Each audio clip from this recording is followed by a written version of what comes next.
All right, man. Shalom, shalom, shalom. Yasha. Oh, it's your boy Kodash. Boy Wanathan's in the kitchen right now.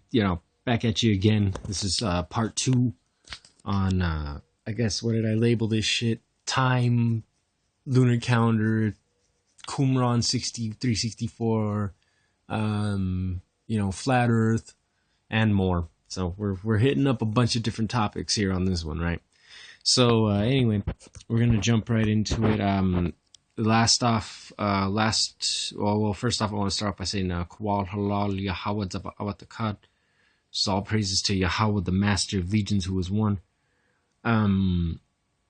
Fucking shit, and just a quick side note, man. I know you got this motherfucker, this doctrine that it's how do I even? So frustrated with everybody and everything, right?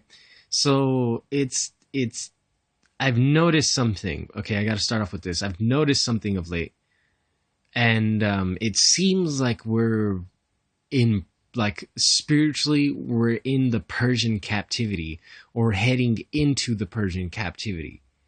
You get what I'm saying? So think of time, right? Okay, so remember, everything in the Torah is multifold, right? We have multiple layers, we have 3 dimensions.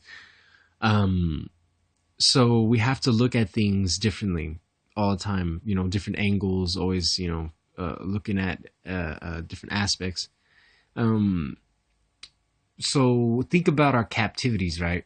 We went through, what was one of, our first major captivity, we went through the Egyptian captivity, right?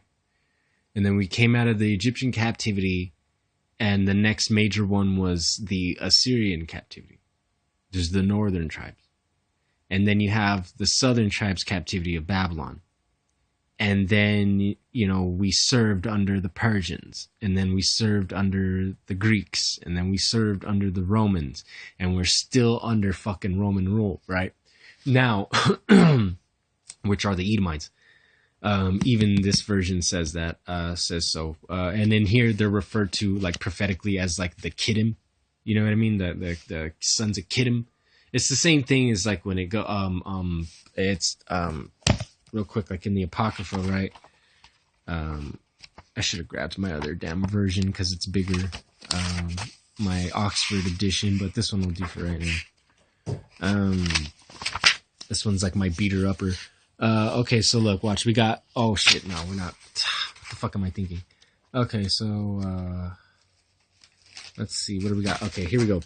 Let's get a zoom in on this shit. Okay, it says, and it happened after that Alexander, the son of Philip the Macedonian, who came out of the land of Kedem, right, or Kittim, had smitten Darius, the king of the Persians and the Medes, and he reigned in his stead the first over Greece. So now, obviously this is when Alexander, who they call the Great, and the reason they call him Great is because they're mocking the Torah, right? They're mocking Daniel, where it talks about Alexander as the Great Horn, He's like the Great. It even calls him the Great.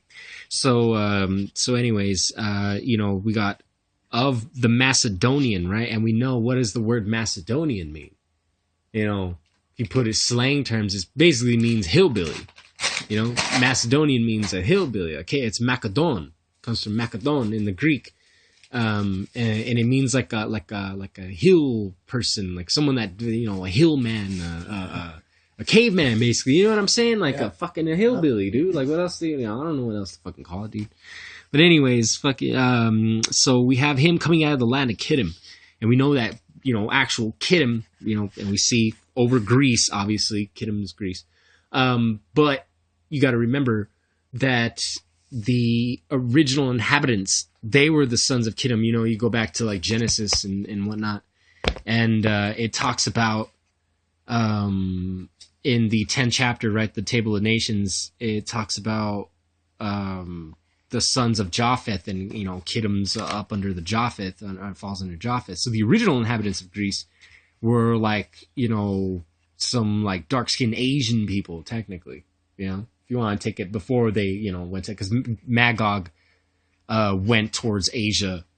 Like some Samoans? Yeah, no, the Samoans are us, actually. It's more of like the, have you seen, like, if you go to China and you look up pictures of China and look up the motherfuckers that live in the villages and shit. Oh yeah. Like yeah, not yeah, the yeah. mainstream Chinese people, but the villagey looking motherfuckers. No, like they're yeah, like no, dark no, as shit. You know what I mean? I know Like what you mean. yeah. So those are like the original, you know, like Greeks, whatnot. Like and then you had the Hamites also like fucking around in Greece too. So you know we have a mixture going on right off the bat. But the first to rule, basically bring Greece under super dominance, were the Macedonians. They were different because remember in Greece we had different, you know, classes of people. It was like the original inhabitants of Greece, they were called Ionians, you know, because the Ion in the Greek Ion, and it's Yawan, you know, because they don't do the wa, they turn it into an O or some shit or U V whatever. So it's Yawan, it's Ion, and it's really Yawan. Who Yawan is Javan, who's one of the sons of Japheth, right? And you know, so those are the original inhabitants, right? And then you have the Macedonians, who are Edomites or Amalekites more specifically, and actually we're going to get proof on that real fast. That because we read Alexander was a Macedonian, right? If you also go into the Apocrypha in the books, the rest of the books of Esther, okay?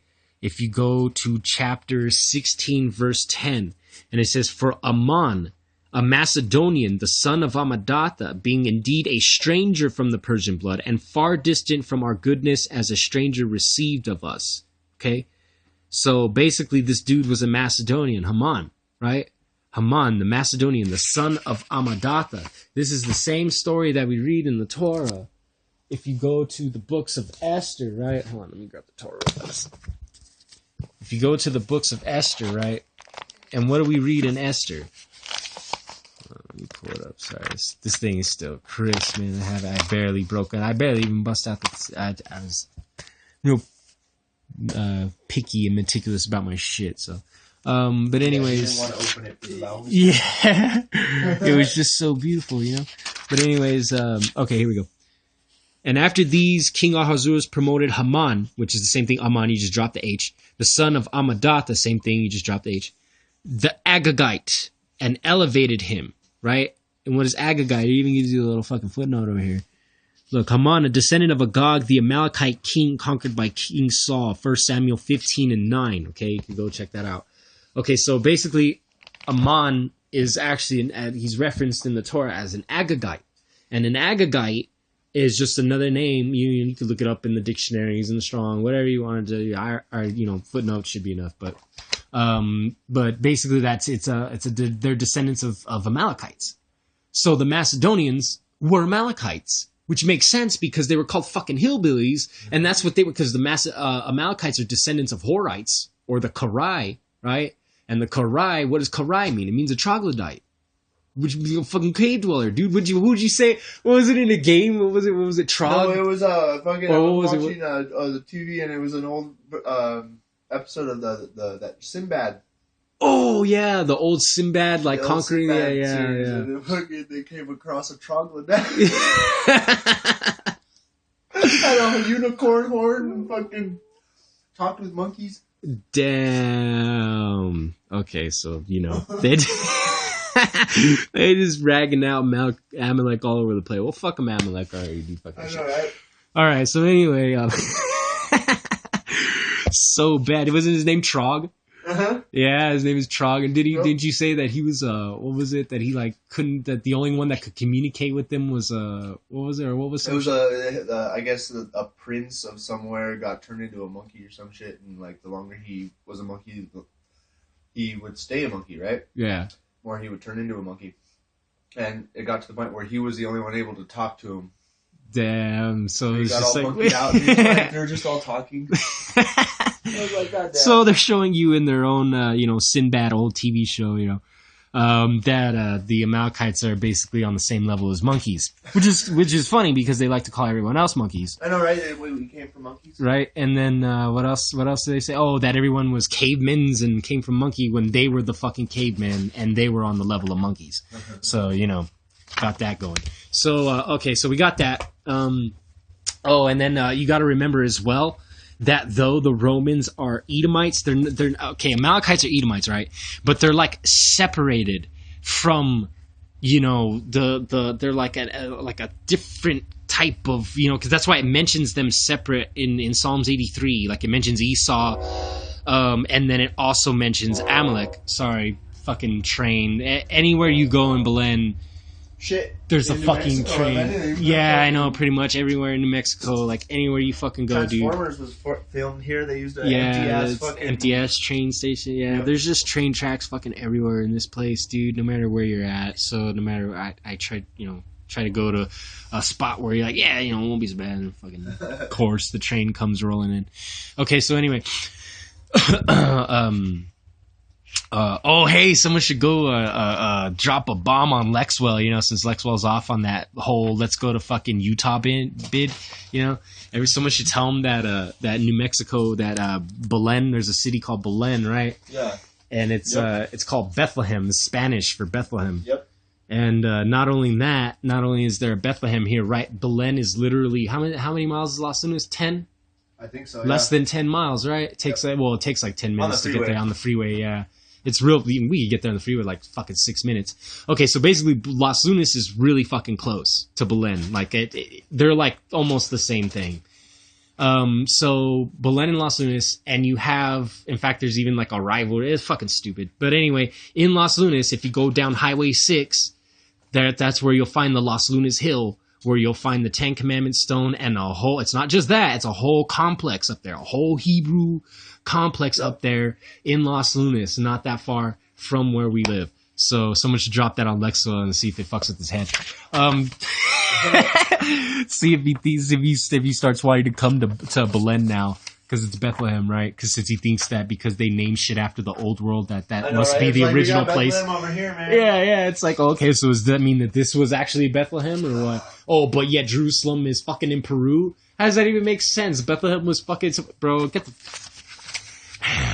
Anyway, so they're separated, right? Psalm 83, Amalek is like this, like a little separate. It's kind of like the Philistines. The Philistines are technically Matsarium, they're the Egyptians. They come from the Egyptian stock, but they're like a separate. They're kind of like their own little shit, right? Same thing with like Amalek. Same thing with even Levi amongst our tribes, right? So Yahweh's always separating. He always likes to separate things. Now, although Amalek did own, he was the one that kind of dominated Greece. Other Edomite tribes did live up in that region, and in fact, they were the original Romans. Because remember, again, you have the same situation in Italy that you had in Greece, where you had 3 different types of people there. And then to go back to that, you had Macedonians, who were the white people, Ionians, who were the original Japheth, and then you had Dorians. The Dorians were the Hebrews. Those were the Spartans and the Trojans and shit. Those were Hebrew. They called us Dorians. We came from Lacedaemon. That's why the Spartans have the L. You know what I mean? Like the Paleo Hebrew L. Like I want to show you guys, but I don't want to like do it with my hands because I don't know motherfuckers to like be all stupid and shit. Oh look, yeah, fucking Mason. Fucking just trying to show you a goddamn fucking how the letters shaped, you assholes. But anyways, we got an example right here. Look, bam. This is the lexicon. I know you couldn't see the title, but Student's Hebrew Lexicon, and you have L, right? And it says what? Look, bam. That's the Lacedaemon. It could also look like the fucking Harry Potter lightning bolt, which is kind of like a more older version of the of what we have now, of the La.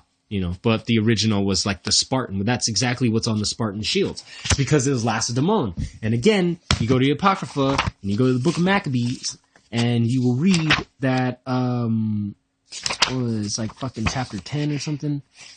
It talks about they were writing letters back and forth between the Onias, the high priest. Oh yeah, here we go. See, chapter 12. He sent letters also to the Lacedaemonians and to the other places for the same purpose, right? And you have Lacedaemonians, okay? This is 1 Maccabees 12:1. That's in the regular KJV Apocrypha. This is why I like the fucking Oxford one, man. Just check this shit out. So you go to 1 Maccabees in this bitch. And what does it say? 1 Maccabees 12, right? Same thing. We're going to read the same verse. Oh, wait. Where do we go? Oh, yeah, here we go. He also sent letters to the same effect to the Spartans and to the other places, okay? Now it talks about Spartans, right? And then you jump down right here. Verse 19, this is a copy of the letter that they sent to Onias, King Arius of the Spartans, to the high priest Onias, greetings. It has been found in writings concerning the Spartans and the Jews that they are brothers and are of the family of Abraham. So, you know, Spartans were Danites, homie. And I got the documentation that shows that the Trojans, because the Trojans and the Spartans were related, even Herodotus speaks on this shit.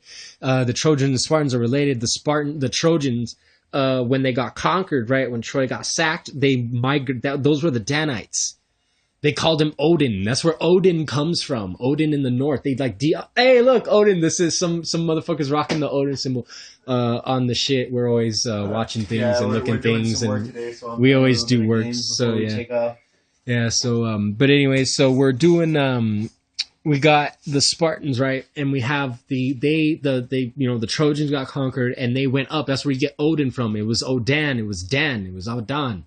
It was the sons of Dan. He went up towards the north of Scandinavia. They became known as Vikings and shit, you know, it's just a mess. But anyways, it just shows you, that, you know, Spartans and them were related. So I know this is way off track and stuff like that, but I had to explain a little bit before so you know, like, what's up with the Kittim, you know what I mean? That is referring to when it talks about the sons of Greece and the sons of Kittim and whatnot, you know, Romans and the Greeks, when it's talking about them in the Torah and anything else, it's referring to the Amalekites and the Edomites, because those are the ones that conquered those lands. They subjugated the original inhabitants. They subjugated us as well. It's just a big old mess, right? But the Romans, is why they call them from the Kittim, that the Romans, the Edomites, come from the Kittim, is because they were migrants. They were Edomites that lived, because there was Edomites, the other tribes of Edomites in there, and they migrated from Greece to Italy, and they were known as the patrons, the patrons, the patrons, right? But do they even have a fucking, a vodka named after that, patron? It's the patrons, right? The fathers, it means the fathers, right? And there's like, I think 13 of them, or was it 12? There was 12 families, I believe it's 12. Because I think it was the same thing as like our shit.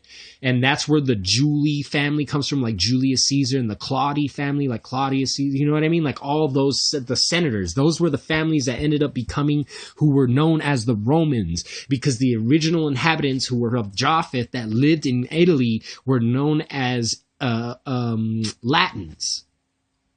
They were known as Latins, right? And that's why I fucking hate the term when they use it on our brothers. You know what I mean? They call everyone Latinos, because that's bullshit. It's like calling us fucking Asian, bro. We're not all Latin. We're not fucking Asian, dude. We're not Latins. We were known as Etruscans over there, but and then the whole way that they fell, because the Etruscans were set up for like about 100 years or so, a little more than 100 years, and then they fell because a white woman accused the leader of raping someone, and the dude had hair just like you, bro. He looked just like you, just a little like darker, you know what I mean? And the motherfucker was, there's like a painting of him, bro, and he's like all like they portrayed him like groping the fuck out of this white chick, bro. He's like all raping her, dude. But yeah, so they accused us of rape, just like the same thing that happened to Joseph, right? And then the Etruscans fell, and that's when the Romans took over, and they set up the Senate and all that shit, and then those senators ended up becoming the family. It's just like how it is nowadays. All the senators are related and shit, and they're all fucking, been here for forever and whatnot. And anyways, just to let you guys know in background, that's what it means. The Romans are the Kittim, which are the regular Edomites, which is well documented in a bunch of different sources, bunch of different places, bunch of different shit. And then the Amalekites themselves were the Macedonians. So technically the Macedonians, Alexander the Great and all that, they were actually Jews, some so-called Jews, Jewish people today, as we would call them. So now we're going to jump in back into what we were supposed to be fucking talking about, but I got sidetracked. But maybe Yahweh had us talk about that for a reason. So now, I can't control, bro. It even tells you in the Torah that what comes out of your mouth is what is Yahweh tells you. You know what I mean? So like, in fact, let's get that real quick. Hold on, I'm gonna get into my JPS because I have it marked. I had transferred all my notes from my old Torah that I gave to my cousin, my wife's cousin, and I transferred all my notes into here. Let's see, where is it? Oh, here we go. to back up what I just said. This is Proverbs chapter 16, verse 1. A man may arrange his thoughts. So, you have your own thoughts. That's what free will is, homie. You have your own thoughts. But what he says depends on Yahweh. So what you say depends on Yahweh, man. So like I said, my bad. Shit just happens. And look, and then you could even go to chapter, 16, verse 9. A man may plot out his course. So, I plan out these lessons and, I'm going to hit this up today, But it is Yahweh who directs his steps. So in all actuality, it's Yahweh who decides what happens and where we go in our little journey of reading, And then we're going to get one more on that, just to drive it home. This is chapter 20, verse 24. And it says, a man's steps are decided by Yahweh. What does a man know about his own way? Right? I can't agree with that. That statement anymore. Yeah, exactly, dude. It's pretty crazy how things happen. Yahweh, man, all powerful. So we're gonna jump into the Dead Sea Scrolls now. We're gonna get it. Okay, so I'm gonna show you guys a couple of things in the beginning first. We're gonna read a couple of things and kind of look at a map. Well, not really a map. It's more of a timeline. There was the timeline just there, but it's okay because we need to read this first. Now, this is because we've been talking about the calendar. Talking about the earth, we're talking about the heavens. We're gonna break all this shit down, right? And but what we need to do first is we need to. Oh, okay, here we go. So I am in. See, they even tell you, in the beginnings, they give you some commentary, I guess. In the beginning, and it shows you, talks about the Roman invasion, that the teacher of righteousness was prophesying against the Roman, before, and all this stuff. So it's really good stuff. We are in the Dead Sea Scrolls, a new translation. This is from Michael Weiss, Martin Abegg Jr., and Edward Cook. Now we're gonna go to page. Let's see, where are we at? Damn. Allergies have just been destroying me, man, ever since the spring. Oh, yeah, Shabbat Shalom, man. Shabbat Shalom. It's the Holy Saturday, we're just congregating today, reading about Yahweh, studying his words, finding out things, just talking about that's what we're supposed to do on the Shabbat, right? It's discuss Yahweh, his ways, find out new things, get things together and stuff like that, so let's see, what else do we got here? It is the beginning of spring, because remember the 4 intercalary days coincide with the beginning of spring, so that's why it says in Jubilees that it's in the first month, instead of, because technically it's in the 12th month at the end of it, but it's its own separate thing, and it technically marks the beginning of spring, which is what we're on now. So it's, it's kind of a part, it's like a transition period. It kind of represents, really actually what it does represent, the 4 intercalary days are the 4, Levitical families, because you have the 3 Levitical families and then Aaron's, because Aaron's is also split, he's its own type of thing. So you have 4 Levitical families, which are the ties, the links, the joints, right? Which goes into the tabernacle, right? Because you're supposed to put the turquoise or the blue thread on 50 loops on each side, and then connect the 50 loops on each side of the tabernacle covering. Hold on, let me get this shit so you guys know what I'm talking about. So you have the tabernacle covering, right? And, because the sheets run this way, but it's 2 of them put together, And so, we have 2 sheets, linked together with 50 turquoise loops on each side, and then there's 50 gold rings. And this goes for the first, because there's 4 coverings, and I'm talking about the first covering of the tabernacle, which is the closest to, because that tabernacle itself is made out of the same color and material as, damn, where did my ZZs go? Are my ZZs over here? Can you check that for me real quick? Because I'm all piled up on books right now. Did my ZZs fall right there? I'm wearing my white ones today. I lost my other ones somewhere. Oh, son of a bitch. Oh, okay, here we go. I got one right here. So check out these colors right here. This is like the tabernacle. You know what I mean? You have the purple, you have the maroon, you have the blue, like the sky, you know. And then I added the fine white linen, and then I added some gold in there, you know, because of the gold, the trim, you know. But anyways, this is like the color of that first one, and then it has the turquoise loops or the blue loops linked in with the gold.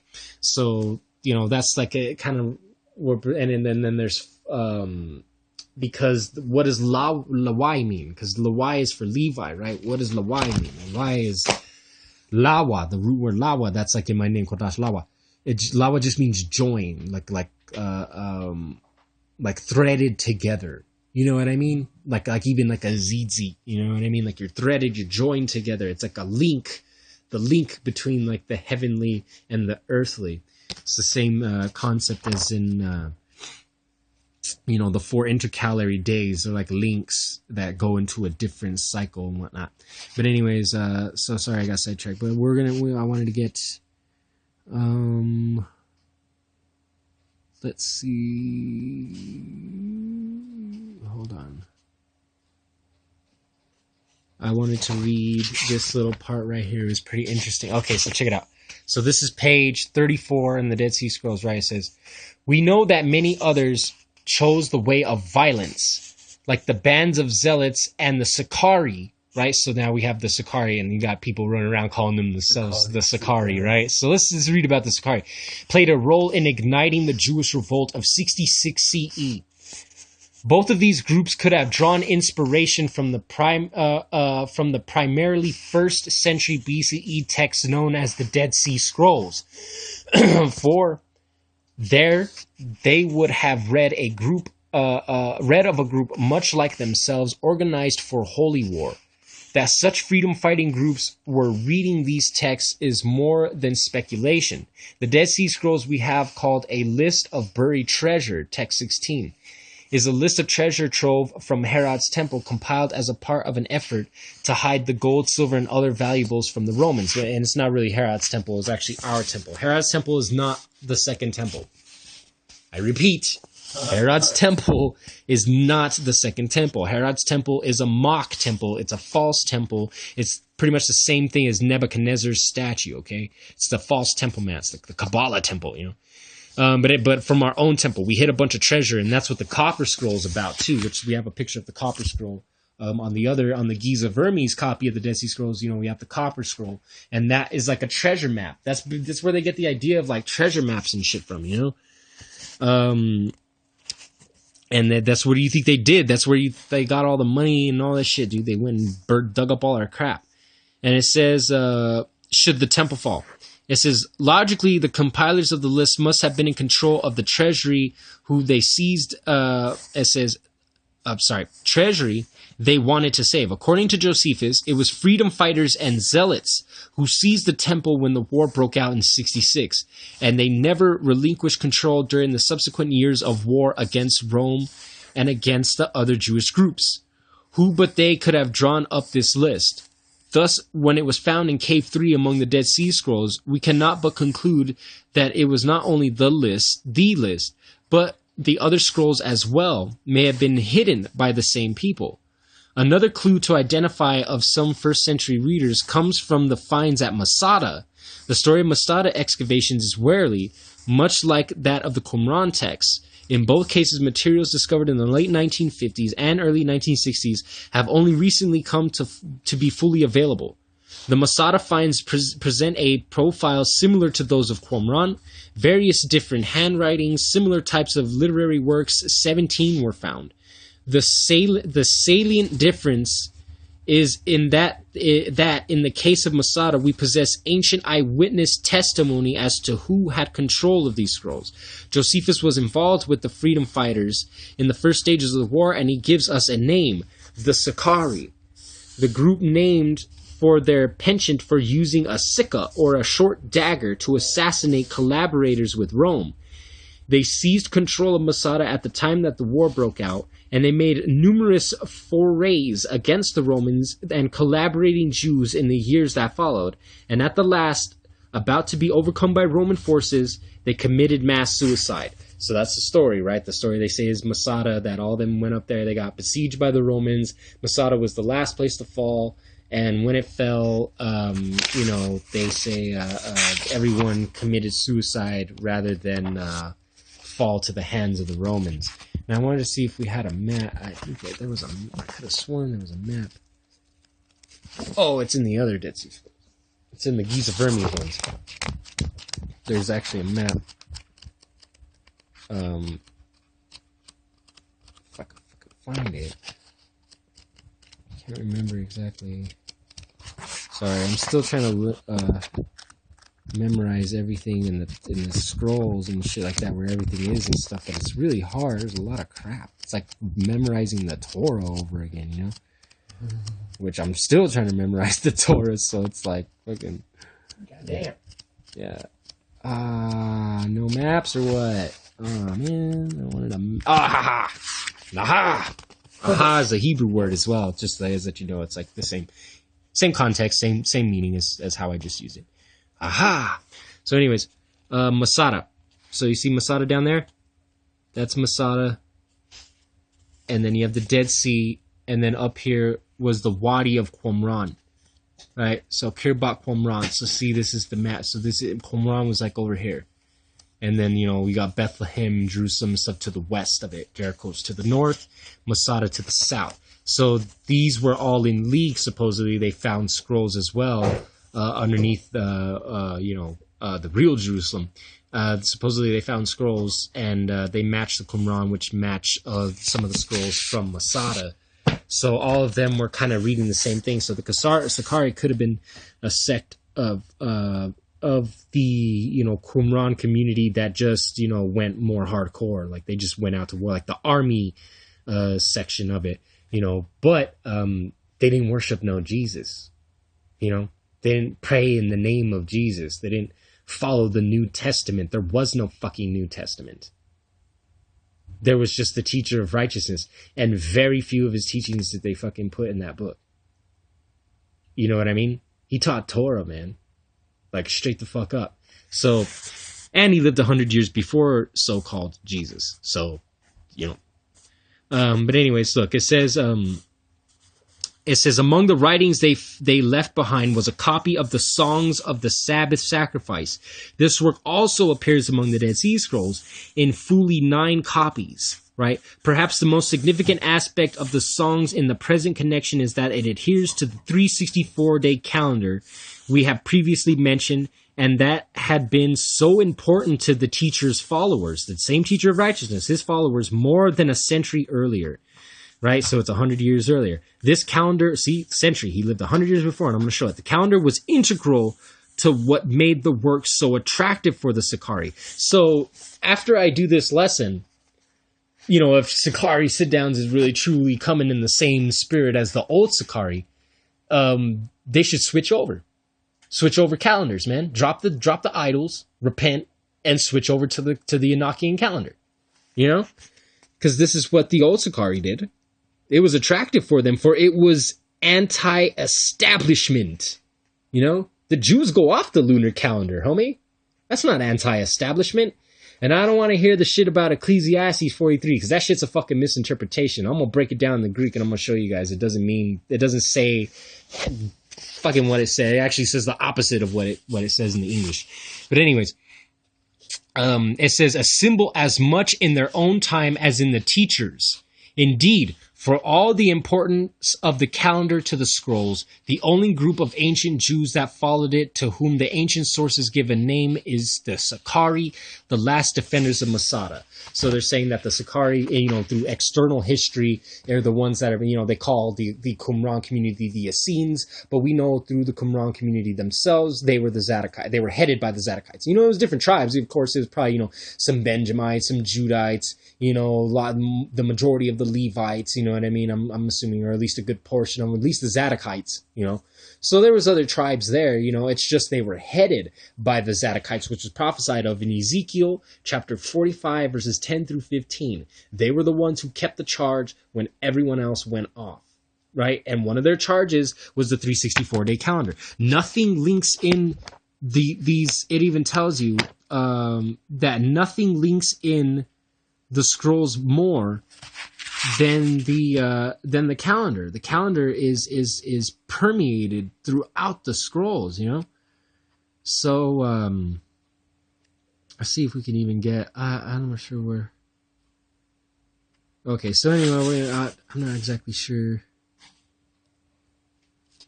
Okay, because remember, we were given the lunar calendar. In fact, I'm just gonna start fucking busting out into that shit because I fucking damn. It doesn't make no sense, dude. The woman, the moon is like the woman, right? The moon is like a representation of the woman as well. They're like all the same thing, right? Like it's the feminine aspect, right? And what is the woman? The woman is the same thing. It's all fucking erratic, dude. Like the moon comes in short. You know what I mean? Like it doesn't come in at the same time every day. Like it's all fucking crazy, dude. It goes through different phases. You know what I'm saying? It's unstable like water. You know, it's watery. That's why it has to do with the waters, the lower waters, which are the feminine waters, the masculine waters are the waters above. That's why it's like the man and the woman. It's like the sun and the moon. You know. So the sun is like the masculine aspect and the moon is like the feminine aspect. Well, it's the same thing. We're men, we're masculine. We go off of, it's not a solar calendar though, because the sun itself follows a specific pattern. It's a sabbatical, it's a Sabbath, a sequential calendar. Sabbath-based calendar, Jubilee calendar. Sevens goes 49, right? Jubilee has 49 is Jubilee. So it goes by sevens, okay? But the sun is the main one that runs that. The sun and the stars run that course, but we know the sun is the greater luminary, right? Okay, so let's go to First Maccabees, and we're going to get some understanding on this. Okay, here we go. Okay, so we know after all that stuff happened, right? What happened? Let's go to, okay, so we have around 175 BC, right? Which is the same thing. So we have, you know, this isn't from Oxford, this is from Oxford. Those are their numbers, right? Now we're going to come to Dead Sea Scrolls to this map. Honestly, this is like the whole reason why I wanted even this copy of the Dead Sea Scrolls was because of this damn timeline. Just so I could have, you know, a documented, like in a book, because people don't like to just hear it from you, you know. But anyways, so we have, look, the Dead Sea Scrolls timeline. All right. So look, Antiochus III the Great, right? Seleucus, Antiochus the Fourth, Epiphanes, right? That's the motherfucker we're at now, dude. That's where we're at now. Okay, so what does that say? 175 to 164. So this is 175 BCE. Okay, at this same time in 175. Right, we're getting history on this shit. We gotta get history on this. Who do we got? We got Onias III as high priest, right? And what happened to Onias? Got taken the fuck out. So we're gonna read a little bit about some history, right? And it says, let's see, where are we going? Okay, well, verse 20, right? Chapter 1, verse 20. And after these, Antiochus returned. In the 143rd year, he went up against Israel and came to Jerusalem with a strong force. He arrogantly entered the sanctuary and took the golden altar and the lampstand for the light and all its utensils. He took also the table for the bread of the presence, the cups for the drinkings of the offerings, the bowls, the golden censers, the curtain, the crowns, and all the gold decoration on the front of the temple. He stripped it all off. So he ripped off all the gold plating. He took the silver, the gold, the costly vessels. He took it, and also the hidden treasures that he found, taking them all, and he went into his own land. Right? And he shed much blood, and he spoke with great arrogance, and Israel mourned deeply in every community. Rulers and elders groaned. Young men and women became faint. The beauty of women faded. You know what I'm saying? Like, this is just like total chaos. And it says, let's jump down to verse 29. It said, 2 years later, the king sent to the cities of Judah a chief collector of tribute, and he came to Jerusalem with a large force. Deceitfully, he spoke peaceably words to them, and they believed him. But he suddenly fell upon the city, dealt a severe blow, and destroyed many of the people of Israel, which was prophesied in Daniel. He plundered the city, burned it with fire, and tore down its houses and surrounding walls. They took captive the women and children and seized the livestock. Then they fortified the city of David, or Dawad, with a great strong wall and strong towers, and became their citadel. They stationed there a sinful people, men who were renegades. These strengthened their position. So those renegades, right? That's like, it could also be, symbolically now, because remember the Edomites came in and they jacked our shit and they infiltrated our movement, so to speak. And they set up these camps and shit. These renegades, these strengthened their position. They stored up arms and food, collecting the spoils of Jerusalem. They stored them there and became a great menace. Yep, sounds like the camps. For the citadel became an ambush against the sanctuary. Okay, let's see. Let's go verse 38. Because of them, the residents of the Jerusalem fled. She became a dwelling of strangers. She became strange to her offspring. Her children forsook her. Her sanctuary became desolate like a desert. Her feasts were turned into mourning. Her Sabbaths into a reproach. Her honor into contempt. This is like what's happened to us now. Her dishonor now grew as great as her glory. Her exaltation was turned into mourning, right? Then the king wrote to his whole kingdom that all should be one people and that all should give up their particular customs. So everyone's got to be one world, new world order, NWO, right? All the Gentiles accepted the command of the king. Many even from Israel gladly adopted his religion. They sacrificed to idols and profaned the Shabbat. And the king sent letters by messengers to Jerusalem and the towns of Judah. He directed them to follow the customs of the strange land, to forbid burnt offerings and sacrifices and drink offerings in the sanctuary, to profane the Shabbats and the festivals, to defile the sanctuary and the priests, to build altars and sacred precincts and shrines for idols, to sacrifice swine and other unclean animals, and to leave their sons uncircumcised. They were to make themselves abominable by everything unclean and profane, and so that they would forget the law and change all the ordinances. And he added, and whosoever does not obey the command of the king shall die. In such words he wrote to his whole kingdom. He appointed inspectors over all the PC. And this is like the reiteration. This is like a re-thing of like in Babylon. Because remember what happened in Babylon. They tried to make everybody worship or else they died. You know what I mean? It's what it happened to Daniel. It happened to the 3 holy children. You know what I mean? So this is like a repeat. That's why it calls him Nebuchadnezzar, the king of Babylon. He's just doing the same shit because we know this is Amalek. And he says... Okay, let's go. Okay, so go down to verse 56. What does it say? And the books of the law which they had found, they tore into pieces and burned with fire. Anyone found possessing the book of the covenant, or anyone who adhered to the law, was considered to condemned to death by decree of the king. Couldn't even carry a Torah with you. They kept using violence against Israel, against those who were found month after month in the towns. On the 25th day of the month, they offered sacrifice on the altar which was on top of the altar of the burnt offering. According to the decree, they put to death the women who had their children circumcised, and their families those who circumcised them, and they hung the infants and their mothers from their necks. So they were just like brutalizing everyone, man. And these dudes is just, they're devils, man. They're fucking devils. And it says, look, verse 60, and many of Yasha'al stood firm and were resolved in their minds not to eat the unclean food. They chose to die rather than to be defiled by food or to profane the holy covenant. Hell yeah. The fuck out of here with that shit. And they did die. Very great wrath came upon Yasha'al, right? And that's what they're trying to do. They're trying to take us out. They're trying to kill us, right? Man, where is the... I wanted to get...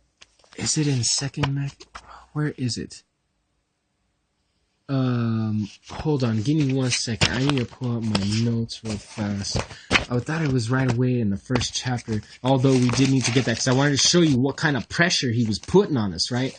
Like the dude was just beating us down. Let's see. Okay, that's the... Damn, let me see. Hold on, Slack. I'm sorry. I know I should have prepared a little better, but, it happens. Shit. I wanted to find my notes, exactly where it was. Oh man, where is it? Ah, shit. Because I wanted to get where it talked about how they made us follow the moon. Oh man, where is that damn precept? Hold on, let me see if I can find it real quick. Can't remember exactly.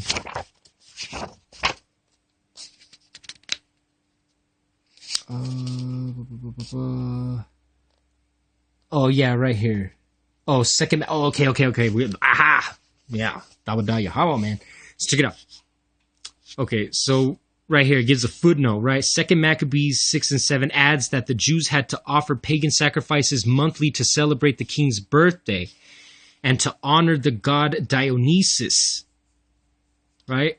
And so why is this symbolic? Okay, so look, they had to do sacrifices monthly to celebrate the king's birthday to honor the god Dionysus. So let's go read this. Second Maccabees 6 and 7, right? I knew it was Second Maccabees. And it says, oh, here we go. Let's read verse 2. It says, also to pollute the temple in Jerusalem and to call it the temple of Olympian Zeus, and to call the one in Garaziam the temple of Zeus, the friend of the strangers, as did the people who lived in this place. Damn, so they named that shit after Jesus, right? Jesus is the temple, right? Isn't that what these motherfuckers say? See that Sakari shit, man? You need to fucking drop, man. These motherfuckers need to stop profaning the temple, yo. Calling that shit the Olympian Zeus.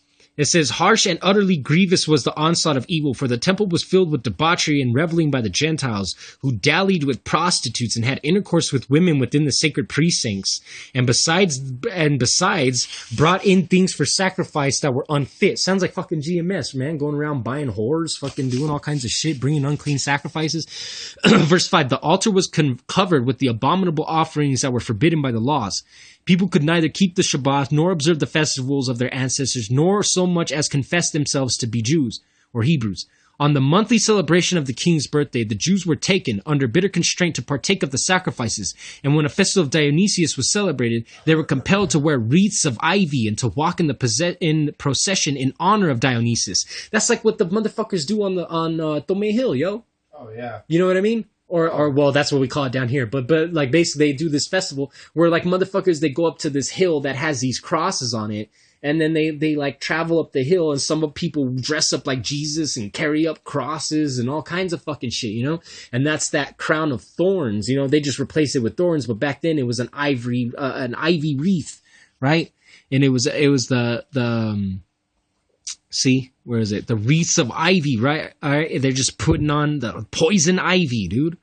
They're putting on poison ivy on their heads, walking in fucking procession for Jesus, because Dionysius is the same as Bacchus, who's the same damn thing as Jesus. You know, he's the cup, he's the Holy Grail. That's what they call the Holy Grail, right? Didn't Jay-Z and fucking Kanye come out with the Holy Grail fucking song or whatever the shit? That's fucking Jesus, man. Jesus. All right, so okay, here we go. Let's see. Oh yeah, look, Dionysus. Look, the Greek god of wine and harvest. Right. Okay, so why is it important that they made a sacrifice to the king's birthday every month? What is this monthly sacrifice? What are they really talking about? This monthly sacrifice, right? All right. So now we're gonna go pull up a couple of articles. Let's go get some words from the doctors themselves, you know? All right, so, because nobody wants to hear it out of my motherfucking mouth, because I'm just a stupid fucking Hebrew, right? Or people call me non-Hebrew, people call me whatever the fuck they want. I don't fucking know anymore. But either way, I'm looked down upon, and so check this out. Okay, so we're on truthontheweb.org, right? And you could find this shit anywhere, but the reason why I chose this is because it's very well documented. Okay. So it's talking about birthday celebrations, right? Origins, beginnings, but what we really want, what we came here for, was for a certain thing, right? Check this out. Because this goes in with the whole thing of offering cakes to the Queen of Heaven, you know? Okay, where is this damn thing? Sorry, I fucking turned my phone and it flipped my shit, and now it's all fucked up. Okay, hold on. Where is it? Aha, here we go. The idea of putting candles, this is cakes and candles. The idea of putting, quote, the idea of putting candles on birthday cakes goes back to ancient Greece. The Greeks worshipped many gods and goddesses. Let me get a pointer so you guys can see where I'm at. Oh, fucking, oh shit, where'd my pen go? Oh, I'm holding place on my book. That's what. All right. Okay, so let's get a pen because my finger's too fat and I'll end up pushing a button and I'll get all messed up. Okay, so the Greeks worshipped many gods and goddesses. Among them was one called Artemis. Artemis was the goddess of the moon. The Greeks celebrated her birthday once each month by bringing special cakes to her temple. The cakes were round, like a full moon, and because the moon glows with light, the cakes were decorated with lighted candles. This comes from the World Book of World Book Childcraft International Incorporated. It's called Childcraft, the How and Why Library, Holidays and Birthdays, 1982, Volume 9, pages 12 and 13. Right? So this is what the Greeks did. This is a celebration of the Greeks. And yes, this is for Artemis as well, but you got to remember they celebrated the things in league with each other. Like they celebrate Dionysius' birthday on the 25th, you know what I mean? It says on the 25th, because he was born on December 25th, so they celebrated that on December 25th. But then they would also celebrate the king's birthday every month, which was the moon. It was based off the moon, because they're supposed to be descended from the moon gods and stuff, right? But anyway, so check it out. Ralph and Adeline Linton, The Lore of Birthdays, page 1953, pages 17, 26, 28, 51, and 52. The custom of lighted candles on the cakes started with the Greeks. Philocanus records that on the 6th day of each month, the birthday of Artemis, the goddess of the moon and the hunt, honey cakes round as the moon and lit with tapers were placed on the temple altars of this goddess. So this is all Greek shit. And who are we reading about? Who is Antiochus, a fucking Greek? The Greeks believed that everyone had a protective spirit or daemon, or demon, who attended his birth and watched over him in life. This spirit had a mystic relation with the god on whose birthday the individual was born. The Romans also subscribed to this idea. This notion was carried down in human belief and is reflected in the guardian angel, the fairy godmother, and the patron saint. The custom of lighted candles on the cake started with the Greeks. Honey cakes round as the moon and lit with tapers were placed on the temple altars of Artemis. Birthday candles, in folk belief, are endowed with special magic for granting wishes. Lighted tapers and sacrificial fires have had a special mystic significance ever since man was first set up altars to his gods. The birthday candles are thus an honor and tribute to the birthday child and bring good fortune. So they did this. It's the same thing. It's that spirit or daemon. So and then the Greeks, like Alexander, thought himself to be descended from the gods themselves, and all these the leaders and stuff thought themselves to be gods. They set themselves up to be gods, and so they figured themselves to be descended of those gods and celebrated their birthdays according to what they worshipped was the moon. Okay. That comes from Lore of Birthdays, New York, 1952, Ralph and Adeline Linton, page 8, 18 through 20. One of the simplest of magical arts which comes under the heading of natural magic is candle burning. Most of us have performed our first act of candle magic by the time we were 2 years old. Blowing out the tiny candles on our first birthday cake and making a wish is pure magic. This childhood custom is based on the three magical principles of concentration, willpower, and visualization, which is Kabbalistic. In simple terms, the child who wants his wish to come true has to concentrate, blow out the candles, visualize the end result, make a wish, and hope that it will come true, which is willpower. The Internet Book of Shadows, Candle Magic. Or right? What's that other book, The Secret? Yeah, the Secret, right? So basically, this is what was happening: is that they were making us. They were the ones who gave us the custom of the moon. They went off the moon. The Greeks went off of the moon. They worshipped Artemis. They baked cakes to her every fucking month, man. They were the ones that were all up on that shit, dude.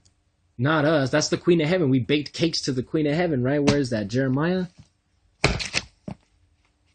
Was that Jeremiah 8? So we're not supposed to be doing these things. What does he tell us? This is Isaiah 10 and 2, thus saith Yahweh, do not learn to go the way of the nations, and do not be dismayed by the portents or the signs in the sky, right? The sun, the moon, the stars. Don't be freaked out by the calendar. Don't be freaked out and all that shit. Let the nations be dismayed by them, for the laws of the nations are delusions. For it is the work of the craftsmen's hands, or the idols, right? The nations, their everything is just a delusion. They're a bunch of delusional motherfuckers, right? So then we all know it goes into like the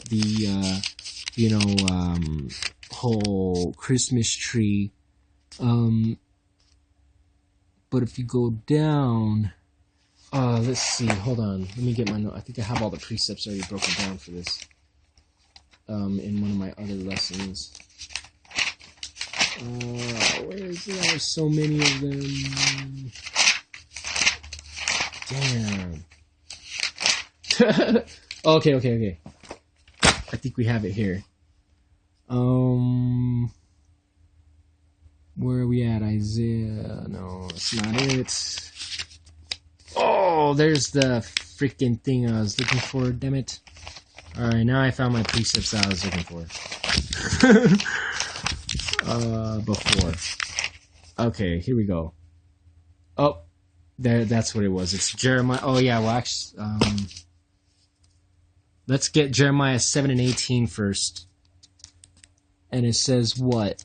So, following the lunar calendar is doing, this is the equivalent of it. And thus saith Yahweh, the power of Yahshua, add your burnt offerings to your other sacrifices and eat the meat. For when I freed your fathers in the land of Egypt, I did not speak to them or command them concerning burnt offerings or sacrifice. But this is what I commanded them. Do my bidding, that I may be your power and you may be my people. Walk in the way that I enjoin you, that it may go well with you, right?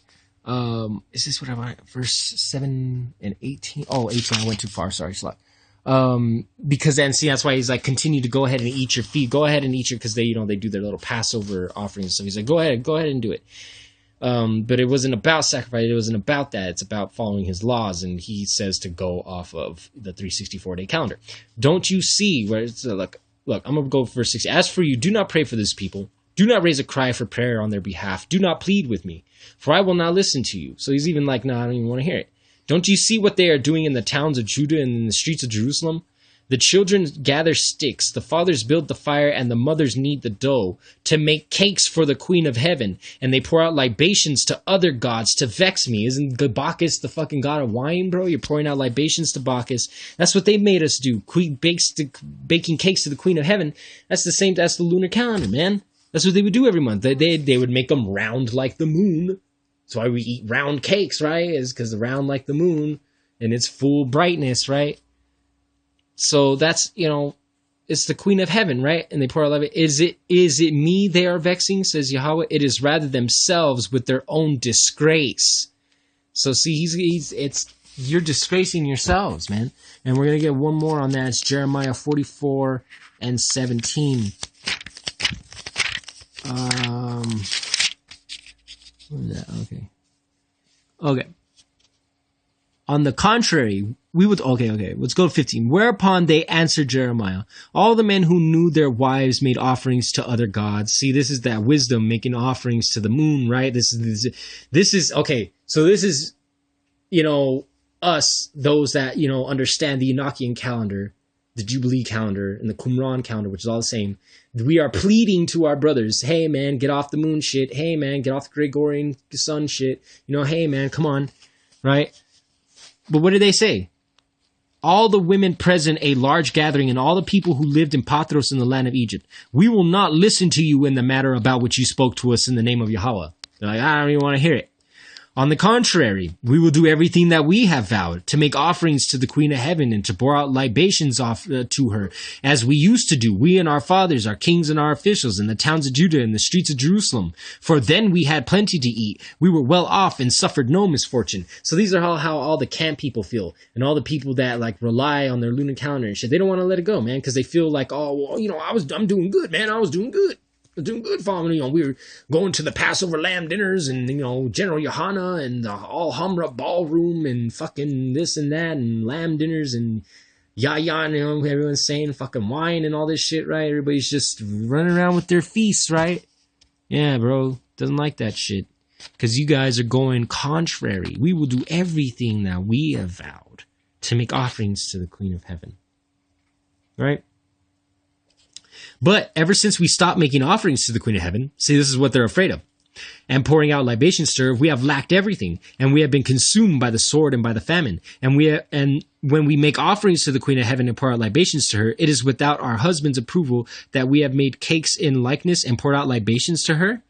So basically, there's like, oh, well, our husbands approve of it too, because he's yelling at the women. So, but it's your wisdom coming from your fucking mind, but you control your thoughts. See. Yes, what comes out your mouth, it depends on Yahweh. And yes, what you do with your hands and with your feet, it depends on Yahweh. But that is based off of the reaction of your thought, or that is the consequence of your thoughts. If you have evil thoughts, Yahweh's going to put you down the evil path. If you have good thoughts, he's going to put you down the good path. So what you do is the course that he set out for you, depending on whether it was the good choice or the evil choice. Man, you play. They even do that in what the game. What is it? What games do they have like that? Oblivion and shit. I mean, fucking a lot of games, right? Like the. Can choose to what was that one? Infamous? No. The first one that was like the RPG one that was like that. It was the one that Jared used to play and shit, and Yasaf. Oh, fucking Morrowind. No, it was the one where it was you could either be bad or you could be good, and it was it was like one of the main first ones that came out like that. I want to say Oblivion because it has a B in it. I want to say like Bane or a Bin or Ban, fucking, I don't know, whatever. I'm just wasting time. Anyways, so yeah, man, that's what, obviously we see that's where we picked this shit up from. We picked up the lunar calendar from the Greeks.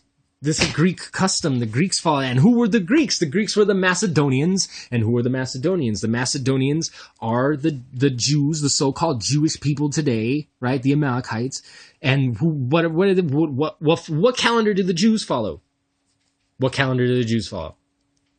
Can anyone tell me? They follow the lunar calendar. That's right, because I just busted out the encyclopedia in the last lesson showing 2 different charts of the fucking Jewish New Year, and they go off of they go off of the lunar calendar. They're based off the moon. I kind of want to get some precepts on that now. Actually, I kind of wanted to run and explain. This is why, actually, yeah. Let me get a few precepts, and then I'm gonna go over these precepts again. I really like these precepts, so I'm just gonna kind of like do a double thing later on. But anyways, let's get this. Hold on. Let's see, where's it at? Oh shit, that's why I'm on the wrong thing. I was like, these notes do not look familiar. Okay, here we go. Yeah, that's what I wanted. All right. Here we go. We're going to go to Sirach 22 and or 39. Oh, no, wait. 27 and 11. Okay? This is Sirach, or Ecclesiasticus as it's called, but, Sirach's just easier and it's less confusing and it's just easier. So, Bon Sirach, and we are going to go to chapter 27, verse 11. And we're in the Oxford. You could read it in the KJV too, though. It's the same thing. Let's get it. The conversation of the godly is always wise, right? So when you converse with someone who is godly, who makes their mind after Yahweh, right? Who puts the tablets, the ark in their mind, right? Because that is what we're supposed to have in our mind, is the ark, right? Which contains the tablets of the law of the testimony. So that's what we're supposed to have in our mind, right? But what happens? But the fool changes like the moon. The fool changes like the moon, which is it's erratic, it's not uniform. It's not stable. It's not, you know what I mean? It's not, obviously it's equating a fool with the moon. Isn't that what they call people that go all fucking crazy, right? They call them a lunatic. What's a luna? A luna is a moon, dude. It's a lunatic. Like, come on, man. But whatever. So we have that precept. And then, what else did I want to get? Oh, and this kind of goes in. I love this scripture. I'm gonna bring it out, man. We're gonna go to chapter 33 now, Sirach, right? And it even says Sirach. We're in chapter 33. This scripture, like I said, I know a lot of brothers, probably disagree about the whole earth thing. I know that's a big thing going on. But see, that was my whole thing about the whole how cycles repeat themselves to go back. Oh, we came around 360, right? You motherfuckers thought I forgot about that shit. All right, so we're coming back to the whole, we went through all our captivities, right? Now it seems like we're going through those captivities again spiritually. Like, think about it. Okay, we went as through slavery, right? Since 1492, right? Since Christopher Columbus got here, he put us in slavery. That was like a second Egyptian captivity. You know what I mean? So from that point, right, 1492, 400 years later, we're still getting our asses whooped. 500 years later, we're still getting our asses whooped. But it transitioned over though, from them whooping our ass, right? Whooping on our ass. It's like the Egyptian captivity lasted from like 1492 up until like the mid 1700s when they released the southern tribes from captivity, right? Or 1800s, when they released the southern tribes from captivity. And because they still had us, they still had natives that we just saw a video from Russia TV. Oh, bro, you guys want to see some shit? I need to break it down too because it broke down some real shit. But here, look. I just want to show you the name of the video. I highly suggest that I put it. It's on my liked videos. Like if you go to like my home page on my shit, and you go to the videos, it's on my liked video. Watch. I'll even just see like I'm on my page. And it says, look, liked videos, okay? Look, right here. The Truth of Native Americans, right? It's from Russia TV. And America as a white future minority. Coming up. Americans before the genocide. Massive genocide in the history of the world. Bro, watch that shit. It'll fuck you up. Dude, oh, man. But anyway, Edomite action. Yeah, well, they're fucking whooping our ass, dude. That fucking damn Russia TV, you know what I mean? Fucking talking all kinds of shit. But they talk all kinds of shit to Esau, man. Like Akiwanta said, it's Edomite against Edomite action. It's like the Eastern Edomites. The one head of the eagle is attacking the other head of the eagle. They're like, look how shitty the American Edomites were, But anyways, like I was saying, it repeats itself. So we went through Egyptian captivity. And then especially like the southern tribes we're still slaves. And that documentary even still tell you natives are still slaves. So, but technically, as in hardcore physical bond, which they were still putting natives into hardcore physical bondage well through the 1800s to the 1900s. Teddy Roosevelt in that documentary says himself that it was best that they eradicated the natives. And that was in the 30s, 40s or whatever the fuck Teddy Roosevelt was. But anyway, you have, in the midst, it's like we shifted though from that captivity to the Babylonian captivity, because during the mid 1800s, that's when F.S. Cherry and the so-called Black Hebrew Israelite movement started, right? When, because they knew we were all going to wake up eventually, they got this is like Masonic, because you got to remember there are Canaanites mixed amongst us. So they took those Canaanites and ran with them, pushed them to the forefront to gather up all the Hebrews underneath them to oppress them with Jesus. You know what I mean? And then it goes even further with all the Jewish rabbi type teachers like the Ten Commandments group and the Abba Bivens was a rabbi type thing. You know what I mean? Like all these Amalekite funded confusion. They all they did was spread confusion, bro. Like even though they did give truth, they did tell who the tribes are, and they did bring out some good scripture or whatever. Even the camps, they've got out some good shit over the years or whatever the fuck. But all it did was cause confusion.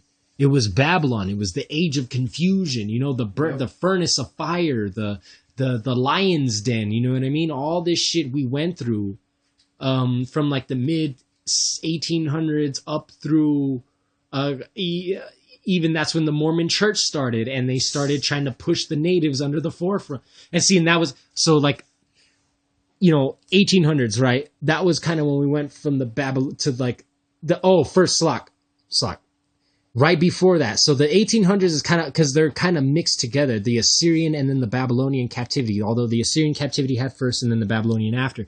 It happened like simultaneously, because even in the book of Enoch, it talks about how the Assyrians and the Babylonians are lions and tigers.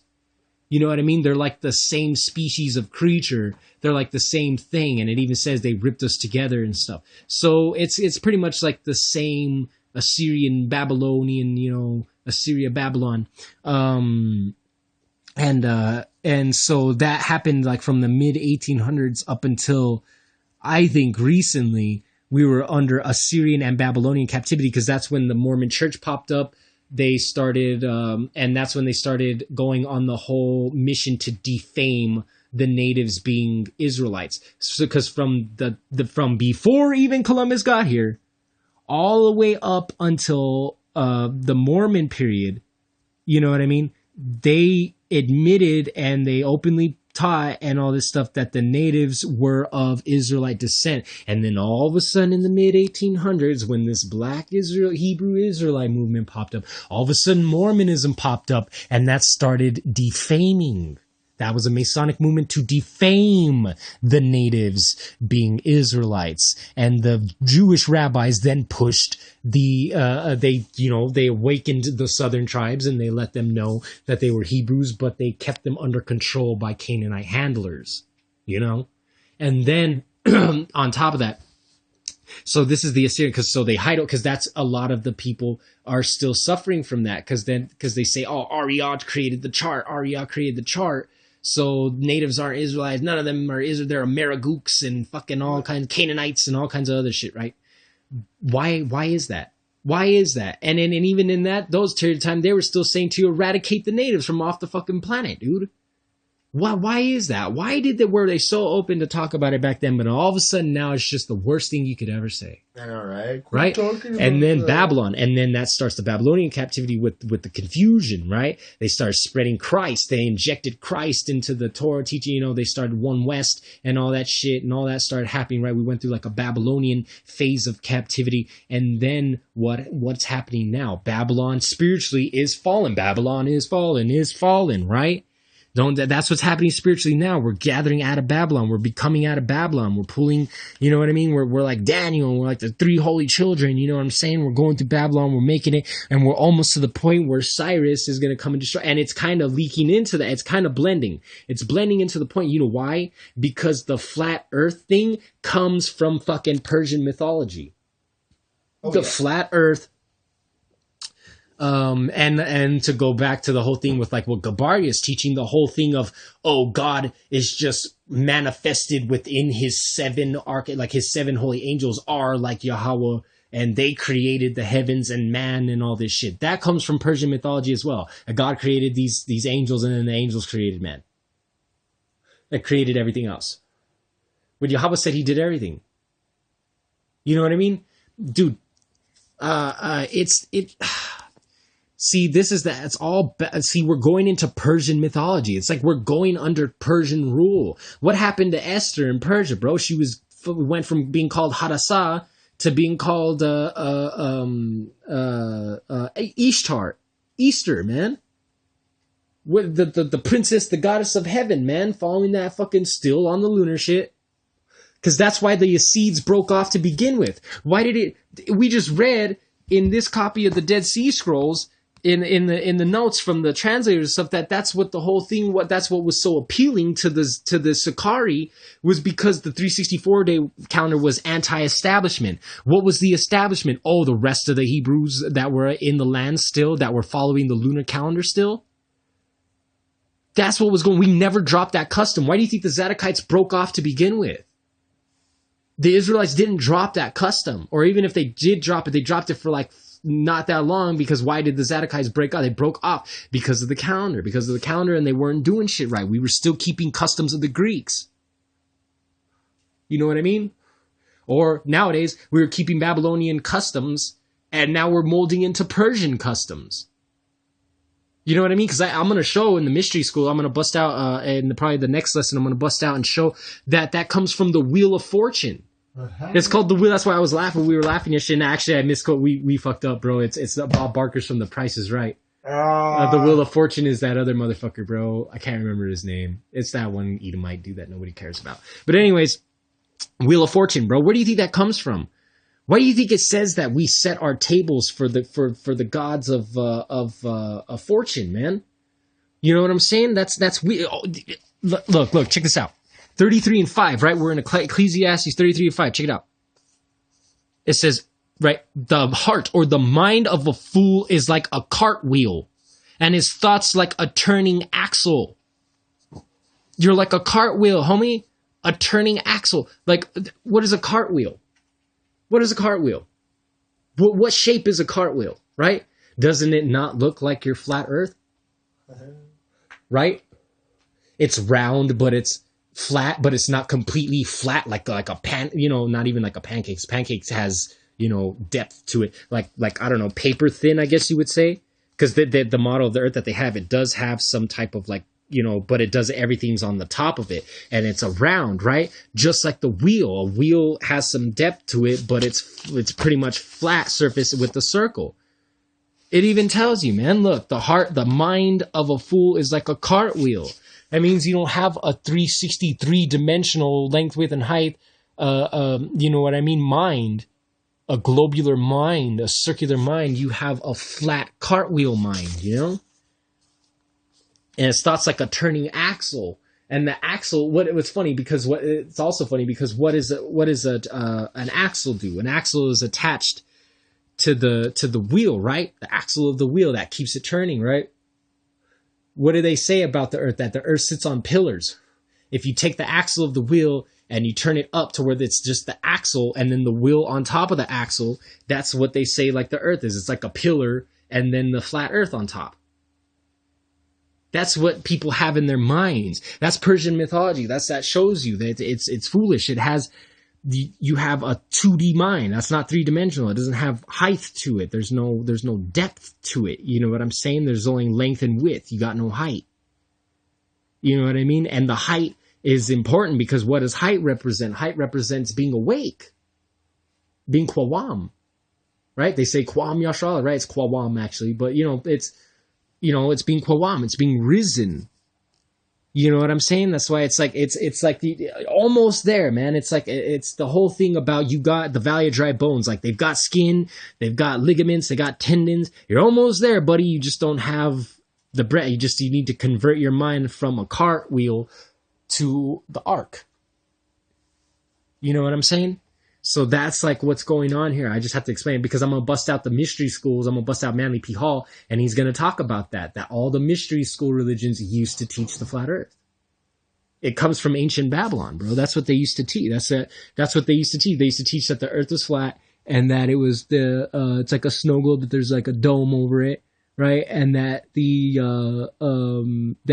7 creations or archons or whatever the fuck you want to call them, 7 basically angels, were created by the master god, the flying sun disk. You know what I mean? That's the sun disk. It's the disc worship. It's the wheel because it's a cartwheel mind, right? That goes even deeper because having a cartwheel mind, right? That same cartwheel is the same thing as I'm just gonna like show you guys real quick because I only have a couple more minutes to record and then the video is gonna shut off on me because I'm running out of time. But I wanted to pull this out. Look. It's called the Wheel of Fortune. Funny as shit, right? It's called the Wheel of Fortune. All you have to do is type in Google, type in Masonic wheel, right? Here.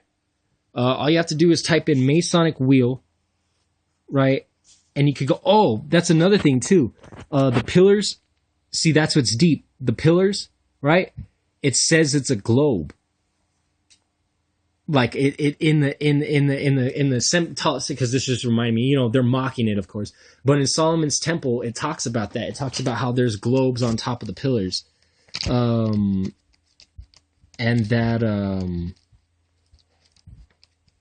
that represents like the earth. Yes, because the earth is, See, it's like an axle wheel. This instead of, see, that's how people's minds are. Instead of being like this, because the earth is on pillars, as in it's stable, but it's not on literal pillars. It's suspended on nothing, right? But you guys have the axle wheel on top of the pillar instead of the globe. You get what I'm saying? And it's, watch, let me get it. It's Second Chronicles. Sorry, Second Chronicles. Hold on. Damn, where is it? Sorry, here we go. Right here. Chapter 4, verse 11. And Hiram made the pails, the shovels, and the basins. With Hiram completed the work he had undertaken for King Solomon in the house of the Most High, the 2 columns, the globes, and the 2 capitals on top of the columns, and the 2 pieces of network to cover the 2 globes of the capitals on top of the columns. So there's a capital, just like how they had this right. There's a capital. See, there's the column, right? And then, where's my pen? There's a column, and then there's the capital, and then there's a globe on top of it, man. I even have that in my drawings like that. That's why it's these. That's what that represents. Those are the globes. Watch. Where's my side angle one? Oh, here we go. Like that. This is the chapters which have like the pomegranates and whatnot on. That's why I have the leaves like the pomegranate, because it's 3 and then 3 on the other side. So it's like the pomegranates that are around the chapters that are around the globes, right? So that's the globe. It's a globe, man. You know? So, but instead of that, people have replaced the globe on top of the pillar. Look, and that's even deep because look, it even shows you, well, obviously Satan, the flying sheriff, the Sharaf, the wicked, fiery flying serpent, because they worship them as the reptilians, right? Well, that's what that's supposed to be right there, and which is deep because the Sharafyam are a part of the heavenly host, which is above the earth, right? Even the wheels within a wheel, right? The karab or the afanyam. The afanyam. It literally, break down the word afanyam, it means like a round, like it's like a wheel. It's a car. It's a 3D car. It's a wheel. This wheel within another wheel going the other way, so it becomes both. It has all. If you put it all together, it's like a gyroscope. It becomes a full circle. It becomes a full globe. You know what I mean? But people are cutting out one of the wheels.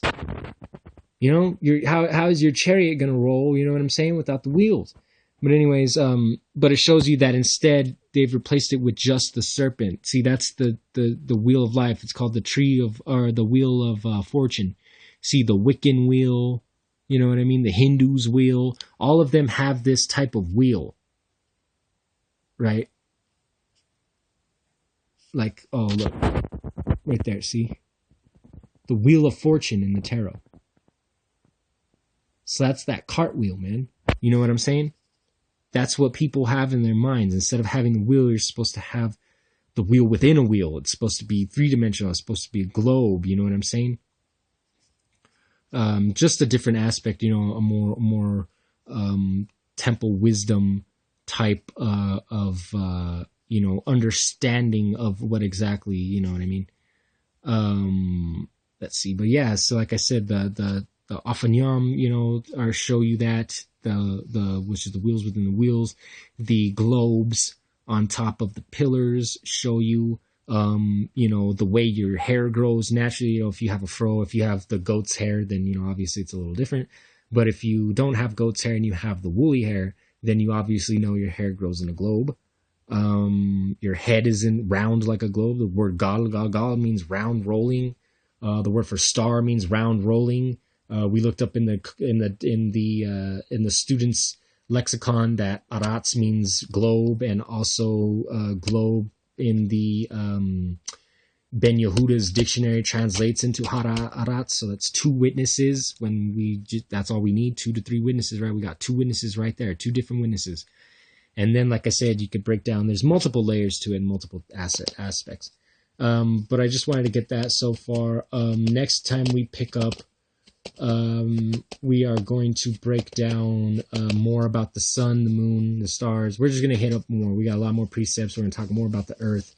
We're just going to keep hitting this, man. We're just going to keep hitting this topic until we bring out everything that we got, man. So I hope everybody is enjoying. Hopefully it's edifying. If you have any questions, just let me know. But the series is still going. If you want to hold them to the end, that's cool as well. It's up to you. So with that, Kawahala Yahweh Zabawatakar, Shema Yasha'al, Yahweh Adahayana, Yahweh Akkad, Barak Hashem, Yahweh Ahab, Yahweh Wa Barakata Makiam Wa Akwa. Shalom, Shalom, Shabbat, Shalom.